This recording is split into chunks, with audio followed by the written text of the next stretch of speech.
Good morning, students. I, Afrin Sayed, welcome you all to the virtual class learning for the subject English for Standard 8th. As I have discussed in the previous class that in the next class we are going to revise the lessons which was already happened in the month of April. So the lesson which was there is the best Christmas gift in the world present in the world, and the other one which was there is the poem The Ant and the Cricket. These are two are from our English literature textbook Honeydew. So we will start with our lesson today. We are going to just thoroughly go through what is the story of the lesson and what is given in the poem also. So I'm going to go a little faster for this because this has been already done. So you all know very well the story also, and you must have read the lesson also earlier.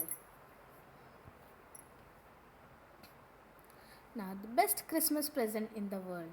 Before you read, there are some dates or periods of time in the history. These are the very memorable or remarkable dates. These are 4th July 1776, the second is 17 December 1903, 6th August 1945, 30th January 1948, 12th April 1961, and 20th July 1969. Now, why this dates has been mentioned? What is the importance of these dates? That we will see after the lesson. The answer is given in the book only. But before that, we will come to the story. This story is actually about of a period where there was a war between the German and the British in 1914. You know which war it is? Can you guess? Anyone knows in 1914 which war was there? It was First World War. First World War, that means World War in a sense when the many countries of the world took part in that war and they fight a battle or a war against each other. So that is considered as a First World War, which happens in 1914 till 1918. So in between that period, Germany was also a part of that war. So one event which was given of that particular period that we are going to see in the story. I'll just read the lines and in between I'll discuss the story also so that you can have you should remember what you have done earlier also. Now, I spotted in a junk shop in Bridport a roll top desk. The man said it was early 19th century and oh, I had wanted one, but they were far too expensive. This one was in a bad condition, the roll top in several pieces. One leg clumsily mended, scorch marks all down one side. It was going for very little money. I thought I could restore it. It would be a risk, a challenge, but I had to have it. I paid the man and brought it back to my workroom at the back of the garage. I began work on it on Christmas Eve. I removed the roll top completely and pulled out the drawers. The veneer had lifted almost everywhere. It looked like water damage to me. Both fire and water had clearly taken their role on this desk. The last drawer was stuck fast. I tried all I could to ease it out gently. In the end, I used brute force. I struck it sharply with the side of my fist, and the drawer flew open to reveal a shallow space underneath, a secret drawer. There was something in there. I reached in and took out a small black tin box. Sellotaped to the top of it was a piece of lined notepaper, and written on it in shaky handwriting, Jim's last letter, received January 25, 1915, to be buried with me when the time comes. I knew as I did it that it was wrong of me to open the box, but curiosity got the better of my scruples. It usually does. Inside the box, there was an envelope. The address read Mrs. Jim Macpherson, 12 Copper Beaches, Bridport, Dorset. I took out the letter and unfolded it. It was written in pencil and dated at the top December 26, 1914. Now, this is the story You can see in the picture also the author was there. One day what happened, the author went in a shop to buy something, from the junk shop. So what he saw over there, one desk he saw, it was a roll tape.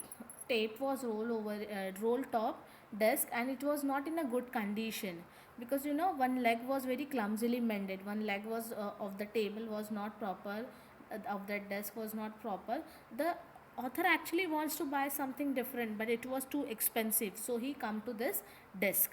So when he saw that it was in a very bad condition, and it was rolled top in several pieces, many scorch marks are there. Scorch marks means the burn marks which are there. So burn marks were there over it. So, and it was available in a very little money, so the author was ready to buy it. And for the author, it was a actually a risk also, it is a challenge also to keep it or restore that desk properly, because already it is not in a good condition. Author paid that man, and he brought that to his workroom back of the garage, and what he did, he started working on it on the Christmas evening. First, what he did, he removed all the roll top completely, whatever it was covered, and he pulled out the drawers. The desk was having some drawers, so he was trying to remove that drawers only, pulled out. So when he was doing that, what he noticed, that the veneer had lifted. Veneer means a thin layer of plastic which was on the desk, which was there, like ply was there, wooden. If we have the wooden desk, on that a thin layer of ply was stick on that, that is called the veneer. So it has almost lifted from everywhere on that, in that condition, and it looks like that, because of the water also it got damaged, because of the fire also. How we come to know about the fire? Because the scorch marks are there on the table, and from the water also it was in a bad condition. So now when the author was trying to pull out the drawer, so last drawer which was there, it was stuck fast. Means it was very tightly closed. So he tried to take it out. He tried out gently, and in the end, after little bit force, he tried to take out that drawer. And in that, what he saw, that when with a lot of force, when the author tried to take out that drawer, what he saw inside that was a shallow space underneath. Means inside that there was a shallow space, and after that again one more secret drawer was there. In the last drawer, one more secret drawer was there, and what he saw, something was in there. And what he did, he took out that one small tin box was there, black color. When he, that was also cello tape on top of it. So what he did, and on that cello tape which was stick on that black box, on that line note paper was there, and what is written on that, that it's Jim's last letter, received January 25th 1915, to be buried with me when the time comes. This was written on that paper. Now the author get very curious to know what is actually inside that box. Author first felt that it is something wrong to open somebody's box, but he was very curious to know that. So what he feel that uh, he should try to open that, though he was feeling that it is very wrong, to open that box, but since he is very curious, and it is against his scrupulous. Against his scrupulous, what he mentioned is that it is against his feeling, that he feels that something wrong he is doing, but still he was trying to do because of his curiosity. And when he opened that box, what he saw, that inside that one envelope was there, and an envelope, one address was written over there. What is the address written? Copper Beaches Bread Pot. And what he did, the author curiosity, because of curiosity, he tried to unfold that envelope also, and it was written in the pencil. The date was mentioned, that is the 26th December 1914. It was a period when the First World War was going on. So this letter was written that time. Now what is written in this letter, that we will see. Now, comprehension check was there. What did the author find in a junk shop? What did the author find in a junk shop? The author find a roll top desk in a junk shop. Now, what did he find in a secret drawer? Who do you think had put it in there? Now, what the author find in that secret drawer? That in secret drawer, he found one small black tin box, and on that one written note was written, that. So this was founded by the author in that last drawer. Why do you think had put it in there? So you just think and see why that tin box was put in that drawer over there, and that is also one more secret drawer was there. Now we will come to the second part of the lesson, that is the second what is we will see now what is written in the letter. Now after finding the tin box, when he opened that he found one envelope, he unfolded the envelope also, and inside the envelope now the letter is there. What is written in the letter? Now the author is curious to know and he wants to read that.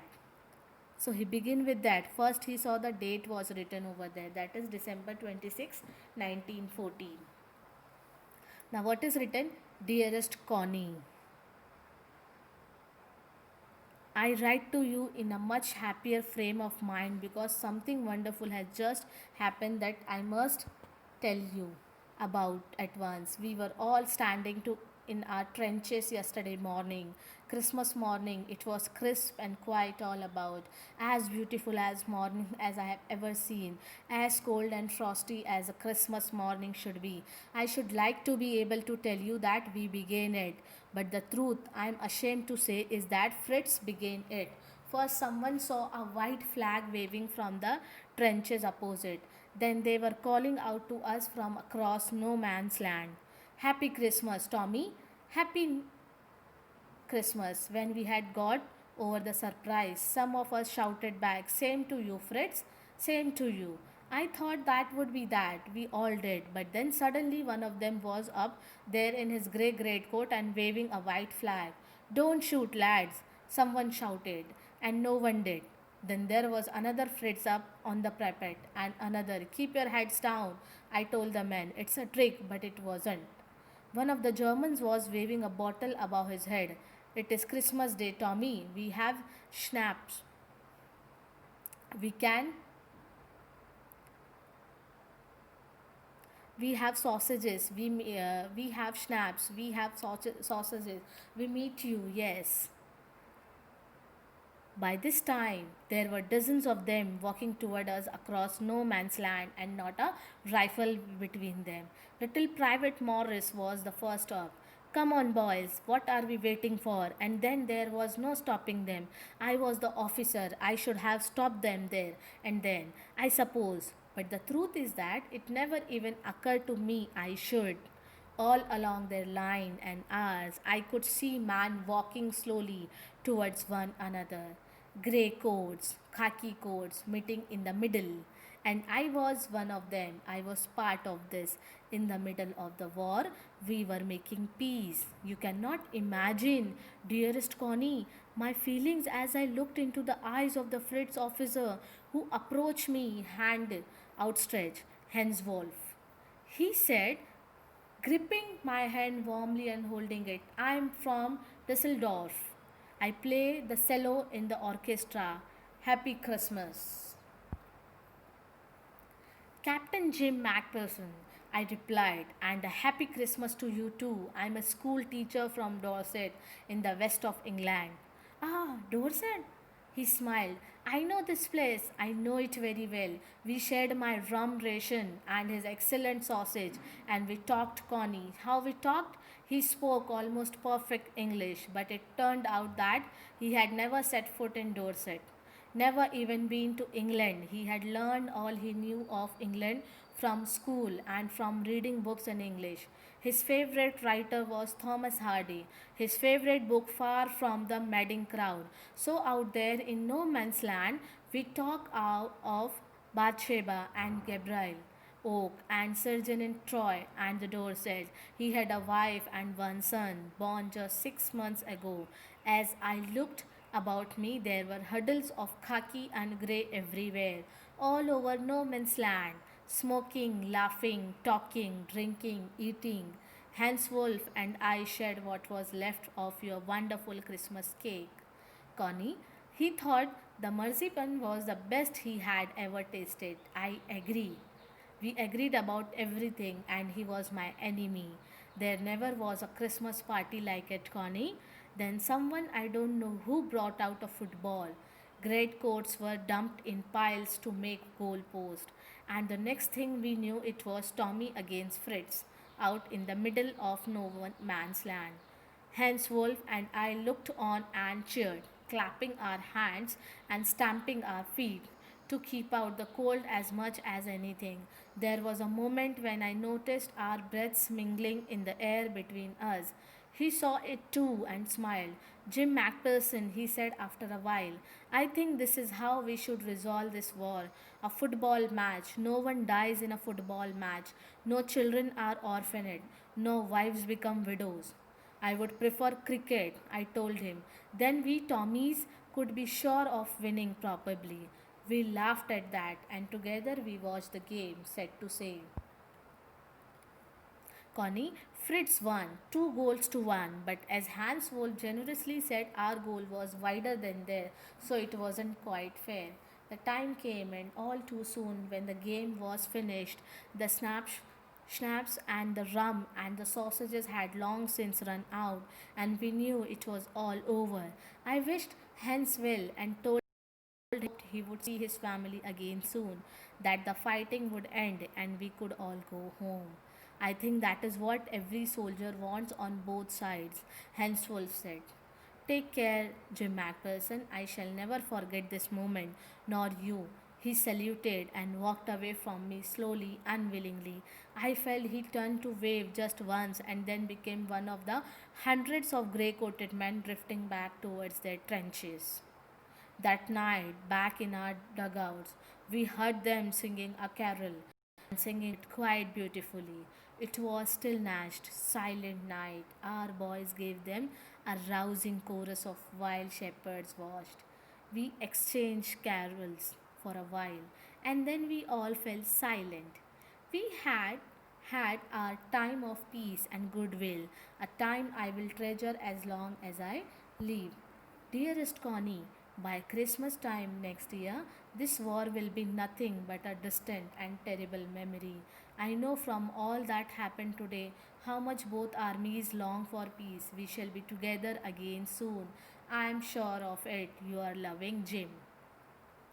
Well, it was such a big letter actually, but what the incident was mentioned through this letter was that this is actually a letter written by one of the soldier, Jim Macpherson, who was there. He has written to his wife, dearest Connie, about the incident which was there. So, what he mentioned about that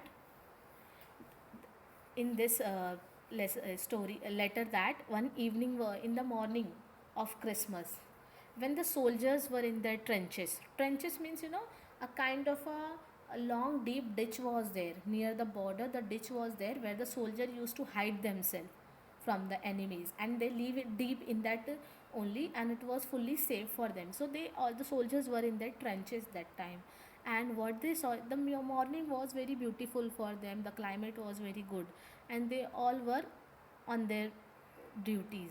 So suddenly what they happened that first, someone saw a white flag waving from the trenches opposite side. So near the border from the opposite side, so one white flag was moving over there. Jim Macpherson, he belonged to a German army. So he here in this letter, German army was referred to as the Fritz, and the Tommy also one word is used, that is English name used here to British soldiers. So this is actually in this letter they have mentioned about the Tommy, the British soldiers, and the Fritz, the German soldiers. And Jim Macpherson, he belongs to the Fritz, that is he is the German soldier. Then suddenly what he heard, that somebody said Happy Christmas to them. Happy Christmas. When we got over surprise, some of us shouted back, Same to you, Fritz, some of same to you.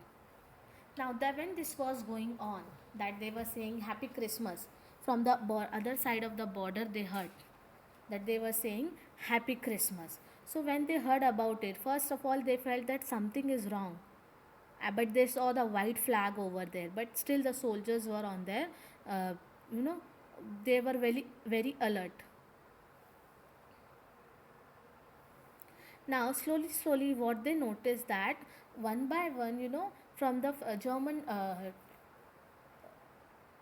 soldier which was there, the Fritz, first they wish Happy Christmas to them, Happy Christmas, Tommy. So they got very alert. what they felt that maybe it's their trick to attack on them. So they were not, ready to come out of their trenches, and they were in green coat and they were waving a white flag and saying don't shoot lads. They were saying them to don't shoot, don't attack on them. Someone shouted and no one did it. Then there was another Fritz up on the parapet. From that side another, soldiers were coming slowly from the Fritz side, from the German soldier coming. So they were, this side the Tommies were keeping their head down because they felt it was their trick. Now, one of the German soldier, that is the Fritz, what they did, they keep the bottle on their head, they started moving, and what they said that it's a Christmas day, Tommy, and we have schnapps and sausages. We meet you. They were asking them that it's a Christmas day and we have something to celebrate. So can we meet together? By this time, there were dozens of Freds walking towards the borderline, and they were not having any rifle with them. And then slowly what happened, where they were coming, in between the borders of the two countries there was a small space. So that land belongs to nobody. That was a space which was there. So slowly the Fritz was coming in that space, and all they were coming slowly. So come on boys, what are we waiting? Then one by one, when they all started coming and without rifle, so what they felt, that Jim Macpherson felt that nothing is wrong, they were just coming to meet. So they, this side also, all the Tommies, the soldiers, the British soldiers who are there, they also started coming towards them, and in this way they all meet in that passage. Now here what we saw, the grey coats, khaki coats meeting in the middle, means the soldiers of both the sides, they came together in the middle, and they were enjoying that. There was no war, it was all peace over there. It was a world war timing, but still there was no peace, since it was a Christmas day. So they want to celebrate that Christmas. And now what Jim Macpherson was telling to Connie, that you won't imagine what happened.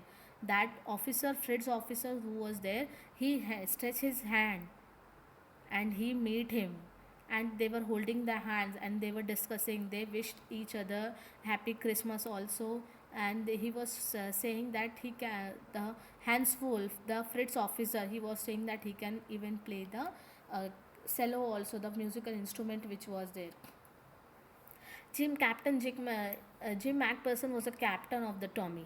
So he also meet them and he also wish a happy Christmas to them, and they started discussing the thing with each other about the places, about the people they know. This was going on, and the people started having their parties. They have the rum with them, they have the sausages they eat, and they started laughing, drinking, eating. Even they have the Christmas cake also, which was given by the Connie. They have that cake also, and even the marzipan, it's a kind of a sweet, uh, which was, a sweet covering on the cake which was there on the cake. So that also they like it very well. So this way they celebrated the Christmas. Then somebody suddenly among the soldiers, what they did, they brought the football over there and they decided to play a football match over there. So great coats were dumped in piles, the space which was there between the two borders, they started playing over there, and they started with the football match. So the match which was there, what the Britishers, the Tommies were saying, that they prefer cricket more than football, because the football match was won by the Fritz, the Germans, and the Tommies. And then the Tommies officer, that is Jim Macpherson, what he was saying, that he would prefer cricket, a British game. Since he belonged to British, he was saying that he prefer cricket, and he must have won that cricket match also. He was laughing and saying like that.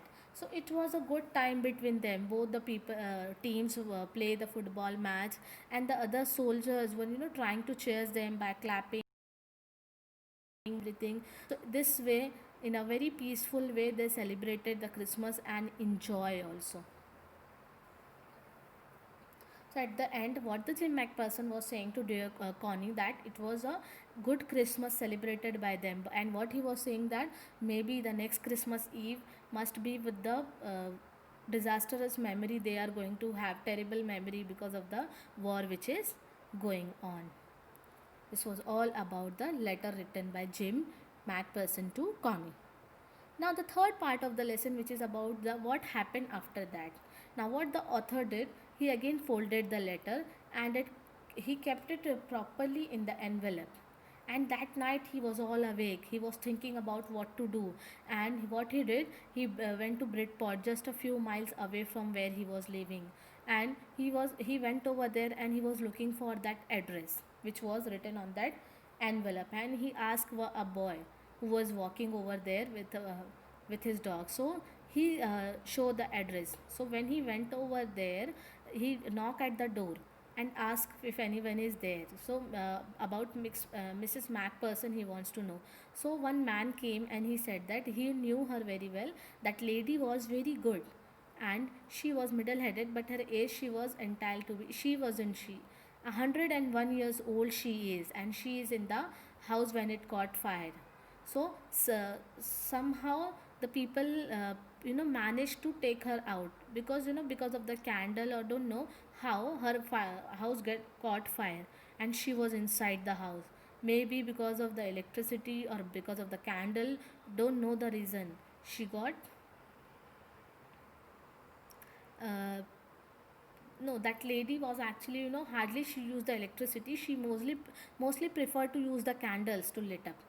And because of the candles only, somehow it catches fire. And she was, inside that. So somehow firemen managed to take her out of the house, and she was sent to a nursing home in Burlington House on the Dorset Road, on the other side of the town. Now, he author went over there in that Burlington House, in that nursing home, easily. And what he saw over there, the paper chains in the hallway and a lighted Christmas tree, since they were also celebrating the Christmas over there in that uh, Burlington House. So he went over there and he said to one person that I am a friend of Mrs. Macpherson and I came here to give her a Christmas present. The author said like this. So the people, those who were there, take him to the dining room where everyone was wearing a paper hat and singing. And there was a, people all enjoying this Christmas evening. So, and then somebody came. She walked me along the one lady was there. She offered a mince pie to her, and she took author to meet Mrs. Macpherson also. Mrs. Macpherson was not along with all the people. All the people together were celebrating the festival, but she was somewhere alone. She's actually confused what to do. They were actually confused what is good for Mrs. Macpherson, whether she should enjoy or she should take a rest, because Mrs. Macpherson has no family and nobody visited her till now. So, what the lady was saying in that Burlington House nursing home, that Mrs. Macpherson must be feel very happy and pleased to see that somebody came to meet her. It was all that. Now slowly when they were going towards her, what he saw, that on a wheelchair one lady was sitting, the old lady was sitting, that is Mrs. Macpherson was there, and her hands folded in her lap. She was sitting, her hairs had turned into white silver color as she became older. And what she was doing, just she was just sitting quietly, gazing, continuously looking at the garden. Then the author came near her, and he said hello, and then she took and looked up at author. Happy Christmas, Connie. I went on. I found this thing. I think it's yours. What the author did, he said Happy Christmas to Connie, and he said that I think this box belongs to you. This time the author realized that the lady was continuously looking at her only, and she opened the author opened the tin box and gave it to her. The moment she saw that, her eyes lit up. She feels happy recognizing her face, and even she became happy also. Her happiness can be seen over her face. She explained that about the author explained about that desk also to the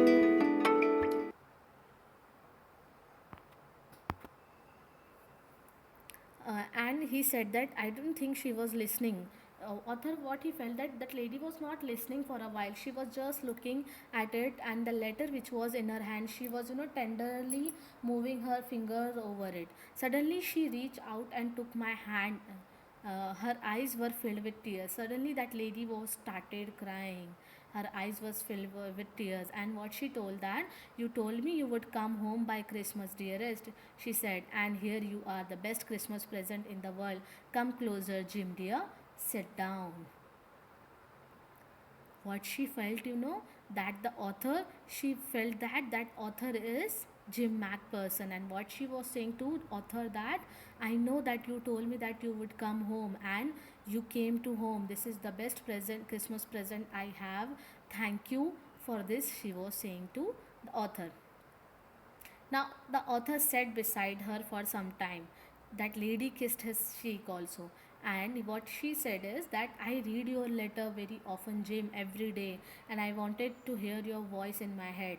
She wants to listen to the voice of Jim, and it was feel very happy, it was feel like that always the Jim is with that lady only. And now you are back. You can read it to me yourself. Would you do that for me, Jim dear? What she was requesting that to Jim, that, "Can you do one thing for me, that you can you read this letter for me, I because I want to hear your voice again." That lady was thinking that author was his husband, Jim Macpherson, and she wants to hear. So she was saying that. Then the author said that, "I would love to do that." And the author read that letter, and then they have a Christmas festival they celebrated together. The author have the tea over there, he have a nice cake, the marzipan all around, and he feels very happy that he gave a best Christmas present to the lady Connie. In this way, the author feels very happy about this. This is all about the best Christmas present in the world, about the lesson. Now we have one more poem also to revise. Know that poem? What is that poem name is? The poem name is The Ant and the Cricket. Remember the poem which was done earlier, or forgot? This poem is a very nice one. You all must be in that story mood only, of that Christmas present, a nice story which was there, the best present. It was really, but we have to move on to our next poem also and see what is the poem is about. So shall we move on now? The poem name is The Ant and the Cricket. The Ant and the Cricket is actually a fable story which is there. Fable story means, the small stories which are there. Aesop fables are there, many fables which are there. So this poem is also a part of that Aesop fable only. Aesop fables are mostly written with the animals characters. It is mostly the stories of the animals only which was there, and through that stories they tries to convey the moral. And poem is also about an ant and a cricket. This content about the this has an idea of a far-reaching significance, which is as true of a four-leg cricket as of a two-leg one. Surely you have seen a cricket that has two legs. Now, what is the poem? I am going to just recite it again for you all, and then in short, I'll just explain what is the poem is about. The poem is about a silly young cricket, accustomed to sing through the warm, sunny months of gay summer and spring, began to complain when he found that at home his cupboard was empty and winter was come. Not a crumb to be found on the snow covered ground, not a flower could he see, not a leaf on a tree. "Oh, what will become," says the cricket, "of me?" At last, by starvation and famine made bold, all dripping with wet and all trembling with cold, all away he set off to a miserly ant, to see if, to keep him alive, he would grant him shelter from rain and a mouthful of grain. He wished only to borrow, he would repay it tomorrow. If not, he must die of starvation and sorrow. Says the ant to the cricket, "I am your servant and friend, but we ants never borrow, we ants never lend. But tell me, dear cricket, did you lay nothing by when the weather was warm?" Quoth the cricket, "Not. My heart was so light that I sang day and night. For all nature looked gay, you sang, sir, you say. Go then," says the ant, "and dance the winter away." Thus ending, he hastily lifted the wicket and out of the door turned the poor little cricket. Folks call this a fable. I'll warrant it true. Some crickets have four legs and some have two, adapted from Aesop's fable. Now, what the poem is about? It is the poem is about two animals which are there. They are the two living creature, ant and the cricket. You can see in the picture of the poem also. Now, what they are saying, the poet is saying through this is through the this is actually a fable, but written in the poetic form. So, in that, what they are saying to say that it's a silly young cricket. It's about a silly young cricket who used to sing. Accustomed to sing means he used to sing all the time in the sunny weather, whether it's a summer and a spring. All the time he likes to sing. He used to sing, and then he began to complain when he find out at home that his cupboard was empty and winter was came. When the winter came, before that, in winter season everywhere the snowfall was there, so it is not possible for the animals to find out their food. And now, since cricket was all the time busy singing in the summer and spring season, so he didn't got the time to collect all the food and keep it stored. So he started complaining when he opened his door and he found nothing in that. Not a crumb to be found. Crumb to be found means the small pieces of food. Nothing was there. And everywhere the ground was covered with snow. We cannot see any flower, not even a leaf of a tree also. Everywhere the snow was there. Now the question arises in cricket mind that what he's going to do now, what will happen to him. At last, by starvation and famine made bold, because starvation means continuously being hungry for a longer period of time. Famine means a situation where there was no food available, so that was the situation for him. And all dripping with wet and trembling with cold, he was feeling very cold also in the snow. How he can go out also and look for a food also in such winter season where everywhere snow was there? So what he felt that he should go and ask to ant. He wants to see whether the ant is alive or if they can do anything. He would grant him shelter from rain and a mouthful of grain he wished only to borrow. Now, what the cricket decided that he is going to meet ant, and what he is going to do, he is going to ask ant for something for the food, and in return, what he is going to do, he is going to give them the shelter in the rainy season and even a mouthful of grain also. So he wished to borrow. Cricket wished to borrow, and what he said that felt that he is going to repay it tomorrow. In the future, he is going to return it back.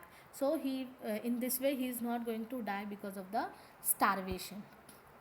Now, when he went to the ants, what the ant said to the cricket that I am your servant and I am your friend. In a very polite manner, the ant said. But what the ant said that we ant never borrow, means we never take anything from them, and we never lend also. We never give anything to anybody also. This way, what the ant said that my dear cricket, you did nothing when the weather was warm. When the weather nothing in that time, caught the cricket, not I. Caught means said. The cricket said that not I, means I have not done anything. My heart was so light that what the cricket says that my heart was so light that day and night I like to sing only. I like to enjoy the nature only, and I was singing all the time. Then what the ant says that now the winter is there. Now dance in this winter season. Till now you were singing all the time. Now in the winter season you start dancing also. That only you can do. Thus, in ending in this way, he lifted the wicket and out of the door turned the poor little cricket out. Then in this way the ant didn't help the cricket, and the poor little cricket have nothing for that. This is called a folk call has this a fable, but this is actually can be a true also. Some crickets have four legs and some have two. This is about a story of a cricket, that he was so lazy that when the atmosphere was suitable he was all the time singing and enjoying the nature, but he didn't think about the future, that he should store the food. Whereas the small ants, who they were working very hard, and in all the summer season they were trying to store the food so that the winter will come, they will have something to eat that time. And they were actually having, and the poor condition come to the cricket that he has nothing to eat now, what he is going to do in this situation. So from this Azophable, what we learn that we should always plan for the future also. We should always work hard, and we should always see to it that what situation will come in the future, we should be ready for that, and we should do the preparation from the earlier only, so that if any difficulties come, we should be able to face those difficulties properly. This is all about, facing the problem in a proper manner and coming out of it, that we learn from it. We should not be lazy like a cricket, but we should be very hardworking like an ant, and we should try to keep ready for the future, that whatever the problems will occur, we should have everything with us in advance. So this is where we can be, able to face any problem if something happens in our life, and we should be able to solve also all those problems which will come. Now coming back to the exercise which is there, the comprehension, I think the question answers already given to you all about this lesson and the poem also. So I don't think, and is there anything that you needed from this lesson also? You all must have all the things with you all properly. If you want, then again we can, we will just go through the comprehension check. I already discussed some comprehension check of the lesson of the best Christmas present in the world. Okay, till then, till our next class, revise the lesson, go through the question answers which are there, whatever the new words are there, go through the meanings also, try to learn the meanings of those words, and try to and read it properly with better understanding, both the lesson and the poem also. And before our next class, you should be ready, you should, prepare yourself about the next lesson also. You should have the revision of the this lesson and the poem thoroughly, that if somebody asks you anything about the story, what is the best story of the best Christmas present in the world, you should be able to answer that time. That much preparation you should do for this, and you should be able to do it. So each and every difficult words which are there, do find out the meaning of these words with the help of dictionary for your better understanding, and try to find out all the try to improve your vocabulary in this way. You will know more and more words from this when you are doing this, and even from the poem also, whatever the difficult words you find, you try to do that. In the poem, if you saw, there are the rhyming words are there, the rhyming words which are there, you find out those rhyming words, even try to find out the rhyme scheme also, what is the rhyme scheme given in the poem, or any other things which are mentioned in the poem, try to find out there and note down in your notebook about all that. This is all for today's class. Thank you. Next time we are going to start with the next lesson. Thank you.